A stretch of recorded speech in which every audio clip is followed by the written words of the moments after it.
After flaws, today we are going to cover about the powers and the functions of the Election Commission of India.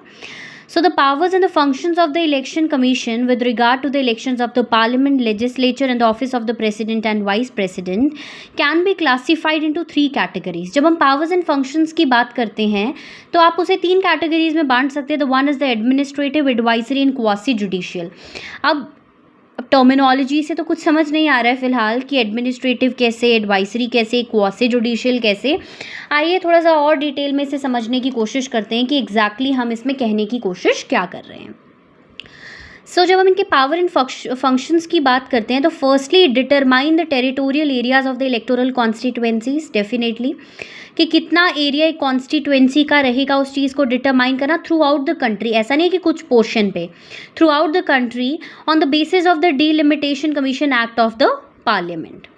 Next is prepare and revise the electoral roll, register the eligible voters. देखिए ये तो बार बार करने की ज़रूरत होती है कि जो इलेक्टोरल रोल है उसे रिवाइज किया जाए, प्रिपेयर किया जाए, क्योंकि बहुत सारे लोग जो है वो माइग्रेट कर जाते हैं. तो definitely it's very important to remove और कट आउट देयर नेम्स.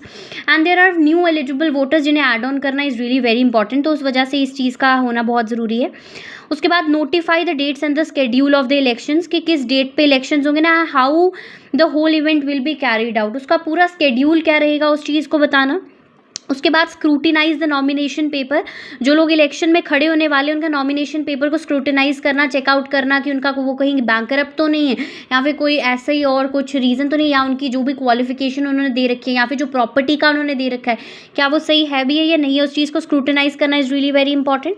उसके बाद पॉलिटिकल पार्टीज़ को रिकग्निशन देना और उनको उनके इलेक्शन सिम्बल्स देना, और कोर्ट की तरह काम करना for settling the disputes related to granting and the recognition of the political parties and allotment of the election symbol. Definitely जितना चीज़ सिंपल लगती है ये उतनी सिंपल होती नहीं है, क्योंकि जब हमारा इलेक्शन कमीशन आपकी पॉलिटिकल पार्टीज़ को स्टेटस दे रहा है, एक नेशनल पार्टी का, रीजनल पार्टी का, तो उस केसेस में बहुत सारे कन्फ्लिक्ट्स अराइज होते हैं. तो उसमें कोर्ट की तरह काम करके इन सभी प्रॉब्लम्स को सॉल्व करना is a very important function. उसके बाद अपॉइंट करना ऑफिसर्स को ताकि वो इन